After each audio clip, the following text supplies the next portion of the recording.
السلام علیکم. داسې نوکري کول غواړئ چې د میاشتې تنخواه 32 کروڑ 32 کروڑه روپۍ وي، خو جاب به دې په دې ځای کې دی خو ورته ښه په غور باندې وګوره، ښه په غړېدلو سترګو باندې چې ګیر چاپېره به درنه سمندري په دې یو مینار کې به ایک یوازې ځان لئ لکه خوفناکه غونته کې ښکاري که نه. لایټ هاوس څه شی دی؟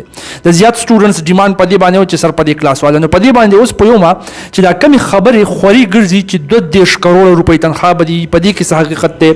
بل په دې کې ورسره دا خبرې خوري ګرځي چې یاره د اذربایجان یو جینۍ هغه لایټ هاوس ته جاب لتلې وه او د سپین لایټ هاوس یادېږي، دا په یو ځای کې نه دی، په سمندر کې په مختلفو ځایونو کې دي، صحیح شوله، او هغه په هغه ځای کې مړه شوله. مطلب دا دونه ریسکي جاب دی چې په دې کې ځینې یو څو خلک بچ کېږي، باقي بچ کېږي نو په دې باندې باز کوو. او ورسره دا کلیپ هم وایرل ګرځي، هغه کوم بنګالی چې راغلی د هغه انټرویو ریکارډ دا هغه وایي چې یاره دا دونه خوفناک ځای و، دونه وحشتناک ځای و چې زه په دغه لایټ هاوس کې دننه ومه، یوازې ومه، او څه جنات او څه عصیب او څه خوفناک څیزونه یادوي چې دا په ما پسې څه د بلا په شکل کې راتلو، ما ته به وایي چې دې ځای نه ځه وګینې خیر دې نشته او دا نشته او هغه نشته او څه په خوارو زارو مې ځان راخلاص کو او ځان مې راویښتو. نو په دې خبره کې څه حقیقت دی؟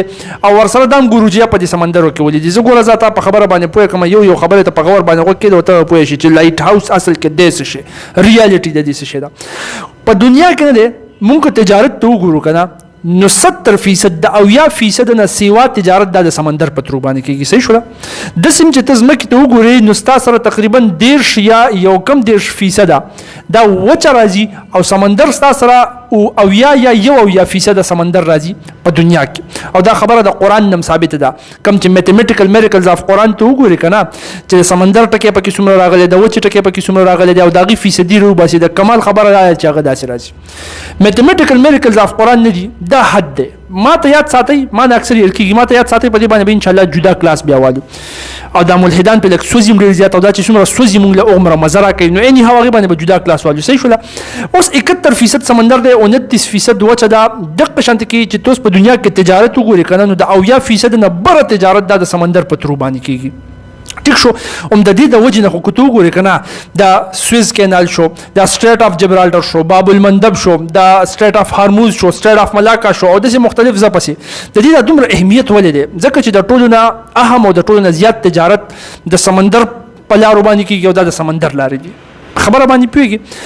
اوس په سمندر کې چې تجارت کېږي خو ظاهره خبره ده، په سمندر کې ته موټر خو نشي چلولی که نه، په کشتۍ کې به ګرځي راګرځي، په سمندري جهاز کې به ګرځي راګرځي. په دې سمندر کې په اوبو کې پټ د اوبو سره نږدې، په اوبو کې پټ د اوبو سره نږدې، سطح سره نږدې ګټان موجود دي، ګټان په مختلفو ځایونو کې. اوس د هغې ګټانو سره چې کله دا سمندري جهاز ولګي که نه نو د سمندري جهاز دی په منځ باندې دوه کولی شي. په هغې کې په منځ دوه کول خو پرېږده، که په کنارې چاودی هم راوستو په هغې کې اوبه ورننوځي نو هغه سمندري جهاز بیا ډوبېږي. مشهوره واقعه به تا په تاریخ کې کتلي چې تقریبا سن 1912 کې شوې وه، د ټایټانیک جهاز. ټایټانیک یو غټ جهاز او د کمال خبره دا وه چې دا پیسنجر والا جهاز و، شپ و پیسنجر شپ، مطلب مسافر پکې تله. نو په بلا تعداد کې، په ګڼ تعداد کې په هغې کې مسافر ناست او په دې اټلانټیک اوشن کې هغه روان و. په دې کې د واورې یو ګټ و چې د هغې سره د هغې دا ګوټ ولګېدو، هغې ولې وشله و، هغې ته اوبه ورننوتل شروع شول. بیا تقریبا چې په 2 غنټو کې هغه جهاز په منځ باندې مات شو او ډوب شو، هغه ټول خلک په هغې کې ډوب شو. په اټلانټیک اوشن کې خو څه اوبه هم یخې دي، که څوک په هغې اوبو کې لږ وخت لامبو مو ووایي نو بس د هایپوترمیا د وجې مري. هغه د هغې جهاز ریمینز اوس هم په اټلانټیک اوشن کې ښکته پراته دي، اکثر ولا خلک چکرو له ځي. یاد به شي درته که نه زمونږ د پاکستان چې کوم هغه مالدار سړی و د فرټلایزرز، د اینګرو فرټلایزرز هغه مشر په ټایټن سبمرسیبل کې چې تللی و ایسته هلته ورک شوی و، نو د ټایټانیک جهاز هغه ریمینز اوس هم په هغې ځای کې پراته دي. نو دا په اټلانټیک اوشن کې د یو ګټ سره جنګېدلی و. بیا په فلم هم یو موی هم پې زما په خیال جوړه شوې وه، او دا چې کوم عاشق داړی دي هغوی کتلي و، د هغوی ډېر زیات خوښ شوی وم هغه موی. نو دا ګټان یې ډېر زیات خطرناک، دا جهازونه نقصان ورکوي، جهازونه تباه کوي، غرق کوي او هغه جهازونه پرې وځي ډوبېږي. او دا په مختلفو ځایونو کې دي، په دې انګلش چینل کې که ته وګورې که نه د فرانس او د یو کې په منځ کې چې دا کوم سمندر دی په دې ځای کې هم بلا شی دي، په مختلفو ځایونو کې دي. نو اوس زما خبرې ته کېده غوږ، دا ایجپټ نه دی، دا مصر. د دې په دې علاقه کې دقه شانته کې یو ځای دی چې اوس پې ښه برابر پورټ بندرګاه جوړه شوې ده، او دا د مخکې نه، د ډېر مخکې نه، د زرګونو کلونو د مخکې نه دا ایز تجارت دپاره دا لار استعمالېږي. د مصر تاریخ خو ډېر زیات پخوانی دی که نه، فرعونان هم په دې ځای کې تېر شوي وو. اوس که داسې زه تا ته وښیم که نه نو دا د فرعونانو د وختو خبره ده، ښه ډېره زیاته مخکینۍ خبره ده. په دې ځای کې چې کوم پورټ دی کومه بندرګاه ده نو هغه داسې ده. دا د مصر دغه کوم ځای مې چې تو خو دا هغه ځای دی. ټیک شو. اوس ګوره ښه دا د بندرګاه هغه ځای دی چې په کوم ځای کې به جهاز ودرېږي. نو جهاز به په دې لاره باندې راځي. اوس په دې لاره باندې راځي نو دا دی په لار کې ګټان پراته دي په اوبو کې لږ لږ سرونه یې راښکاره کړي ځینې او پکې نه ښکاري. زه به یې تا ته لږ وښیم دا ګټ دی دا ګټ دی دا ګټ دی دا ګټ دی دا ګټ دی. دوی په دې ځای کې ځینې چا به نه ښکاري. نو اوس که فرض که جهاز را روان دی نو او تیارم دا د شپې روان دی سمندرم دی په اوبو کې ګټ پټم دی لږ غوندې سره راوتې ښکاري خو نه که نه. نو که جهاز داسې راځي که داسې راځي که داسې راځي خو چې کوم ځای ته ځان رسوي هلته کې به د ګټ سره لګي. نو چې د ګټ سره لګي نو ماتېږي به شلېږي به اوبه به پکې راننوځي ډوبېږي به. نو دا چلونه چې کله دلته کېدل نو د هغه وخت چې کوم د مصر بادشاه او فرعون وکړه نو هغه سوچ وکړو چې یاره د دې خو څه طریقه پکار ده څه حل رایستل پکار ده چې جهاز راځي چې هغه ته خو کم از کم دا پته لګي که نه چې د بندرګاه خواله خو زما خو په منځ کې ګټان دي او د ګټانو سره لږ یم دلته کې ګټان دي دا داسې جوړه بندرګاه نه ده. نو اوس د دې لپاره څه چل وکړو نو دوی داسې کار وکړو دوی وایي چې یاره په دغه ځای کې به اور بل کړو او دا میرینرز نه دي ټولو ته به ووایو چې یاره د سمندر یو داسې اصول جوړو چې په کوم ځای کې اور بلیږي رڼا نو پوه شي چې په دغه ځای کې خطره ده دغه ځای له خواله مو ورځه دا ګټان مټان وغیره یا هارډ کوسټ لاین دی دا وغیره دي. نو هغه اور بل کو خو اوس اور خو ته د اوبو سره نږدې نه شي بلولی اوبه پرې راځي مړکۍ به یو خبره او بل د لرې نه دا اور ښکاري نه چې نږدې ښکتی.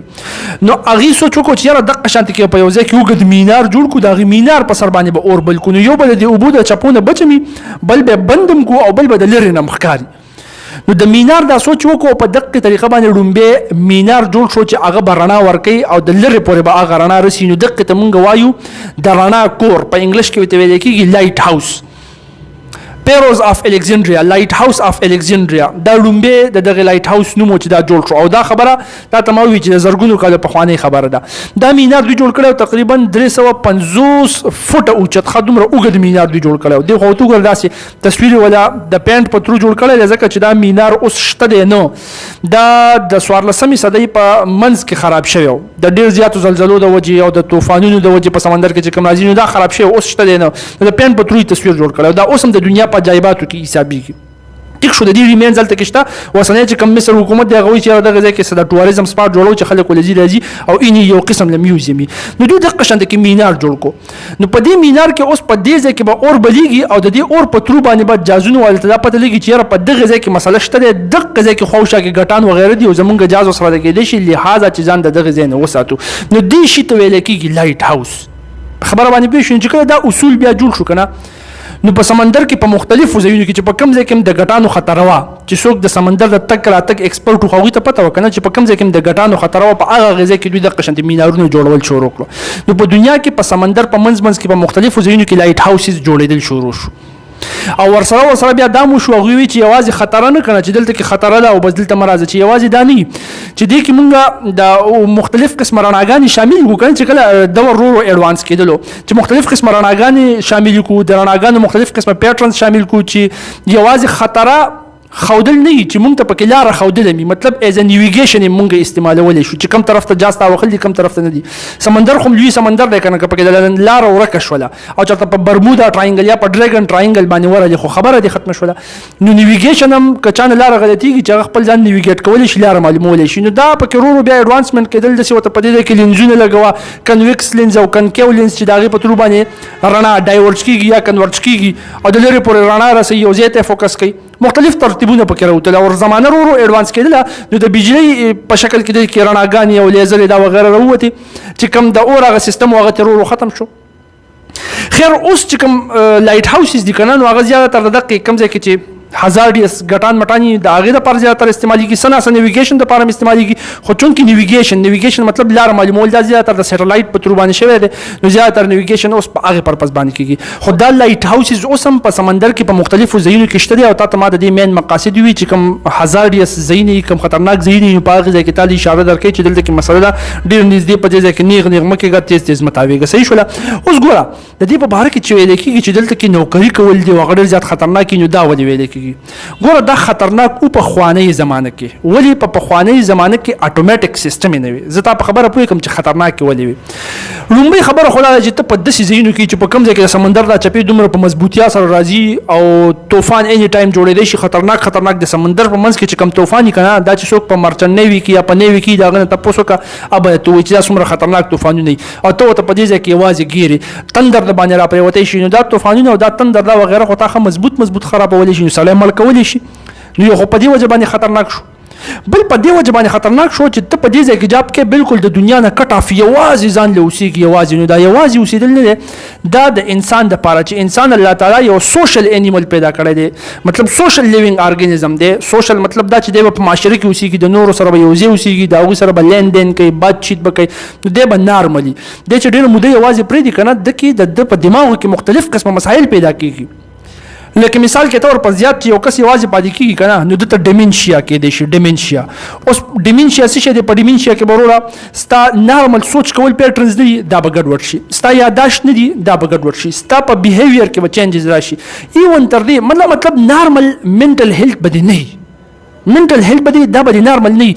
ورسره تا ته هیلوسینیشنز هم کېدی شي. هیلوسینیشن اوس لوی ټاپک دی پکې جوړ نه ځو خو ساده واوره. هیلوسینیشن مطلب دا چې اواز نشته ته یې اورې سشته نه تی اینی د بنگالي خبره تر یادی کنه هغه چې آسیب دی او جنات دی او په ما پسې براتللو زی راولم او ما ته ویل چې دې زنه زا وس والله علم چې هغه پر اشتیا وی کنه خو چې دا کوم خبرې کولی کنه چې کله سړی یوازې ډیر وخت یوازې تیر کی او د منټل حالت ګډوډ شي ډیمنشیا او توشي نو هغه ته بیا د هیلوسینیشنز وغیرہ کېدای شي صحیح نه دی اینی او هغه سیس خو بیا زمونږ خلک خو ډایرکټ په پیریان وراړي. دا پیریان ګوره زمونږ خلک چې د پیریانو ته په کم نظر ګوري کنه دا پیریان دغه شانتي دي نه.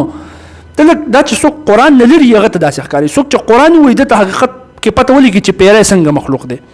زمون خلکو خو ته دا جوړ کړي چې د پیری جوړ بل څه کار نشته بس د پترخونو کې لاسونه ورکړي د ورېډي ولاړ چې دا تاریخ به یوازې کېږي څنګه چې کله یوازې شو چې کله ورته لوښي کړنګوم او کله بره دانګم را دانګم چې دی یارو مطلب د په دنیا کې بل څه کار نشته زما یارولو ته وزګار ناست دی. صحیح شوله چې په دې انتظار ناست چې یوازې کېږي به کله. زمون خلکو دا یو کنسپټ جوړ کړی دی.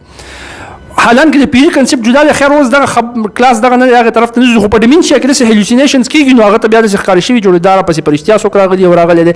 نو دا یوازې والی نه دی چې ډېره موده ته په داسې ځای کې یوازې پاتې شي یو څو ورځې یوازې پاتې شي. نو دا د سړي په منټل هیلث باندې خراب اثر غورځوي. نو په دې وجه باندې خطرناک دي. خو دا خطرناک کېدل تا ته ما ووي چې دا په پخوانو زمانو کې خطرناک و چې په پخوانو زمانو کې اور بلولو او اور بلولو ته یو کس پکارو. آبادي دومره زیاته نه وه چې دلته کې 15 او 10 کسه ته راولي بس یو کس به یې راوستو په دې ځای کې به یې وارته چې لکه ته به بس اور بلې دلته کې چې اور د نه ګډوډ نه شي. اني ټایم به مینټین ساتي چې کوم جازونه ځي راځي چې هغوی ته پته لګي چې دلته کې دا پلان کې مسله ده نږدې مو ورځه. نو هغه کس په باغ ځای کې یوازې هغه ته دا مسلې راځي. نن سبا چې کوم لایټډ هاوس دي که نه کوم لایټ هاوسز دي نو هغه زیاتره اتوماتیک دي. هغه اتوماتډ شوي دي. یار زه تا ته خبره کوم انسانان دې حد ته ورسېدل چې د ځمکې نه روورز لیږي مارز ته سپوږمۍ ته خو لیږي مارز ته هم لیږي مریخ نه دی سیاره او په هغې د لږ ګرځئ د دې ځای نه یې کنټرول کوي تصویران وباسي خاوره رالي واپس یې راوړي چې دې حد ته انسان را ورسېدو. نو په ځمکه باندې په لایټ هاوس کې اتوماتیک سیستم نشي انسټالولی. نو دا چې کومې خبرې په دې سوشل میډیا ګرځي دغه ځای کې لږه ډمبرې مرچکې مالګه دا لږه زیاته استعمالېږي مساله پرې لږه زیاته استعمالېږي بړها چړها کې بیانې خبرې داسې نه زیاتره اټومیټ شوي دي. اوس زیاتره اټومیټ شوي مطلب زما دا دی چې ځینو کې کسان هم شته او کسان وله ځي راځي او هغه د څه شي دپاره ځي راځي مینلی د مینټیننس دپاره ځي راځي. ګوره داسې خو نه ده که نه چې یو پیر د اټومیټک کو تا پکې بجلي دې ورته سپلای کړی دا سیسټم دې ورته لګولی دی رڼا کېږي لینزز ورته لګېدلي دي بس دا به ټول عمر دغه شانتي خرابتیا خو پکې راځي که نه سیسټم یې دي خرابتیا پکې راځي. نو د هغې د مینټیننس دپاره چې خراب شو صحیح کولو دپاره د خلکو د تګ ضرورت دي. نو د دغې دپاره خلک لاړ شي ټیک را ټیکي خپل ټیمي واپس راشي. بل د دې نه علاوه ځینې لایټ هاوسز داسې دي چې هغې ځای ته خلک چکر ولمځي. ټوریزم سپاټ دی چکر لګوي. اوس یو ځای ته خلک چکر لګوي نو هلته خو عمله پکار وي که نه. ته چې چېرته پارک ته ځي یا میوزیم ته ځي نو هلته کې عملي وي که نه چېرته کنډراتو ته ځي نو عملي وي که نه نو هغه عمله به هلته وي د هغې ځای کې د عملي ضرورت وي. نو دغه شانته کې چې کوم لایټ هاوس ته خلک چکر لځي نو هلته کې د ټوریزم سپاټ دی د عملي ضرورت وي نو په هغې ځای کې خلک دي.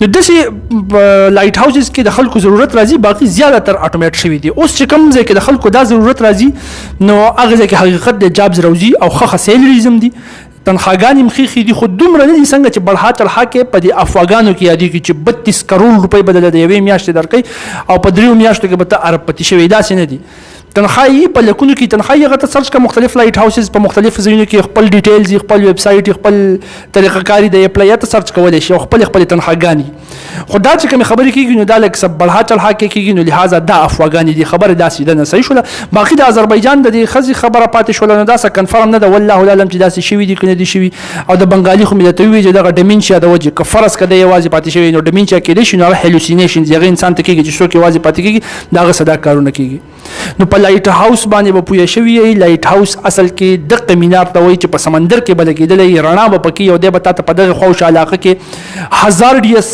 انوایرنمنت شوکې چې په دغه ځای کې خطر ده ګټې مټې دي که د جاز راوستونه د خرابي دغه سیستم موږ لایټ هاوس وایو وما علينا الا البلاغ جزاكم الله خير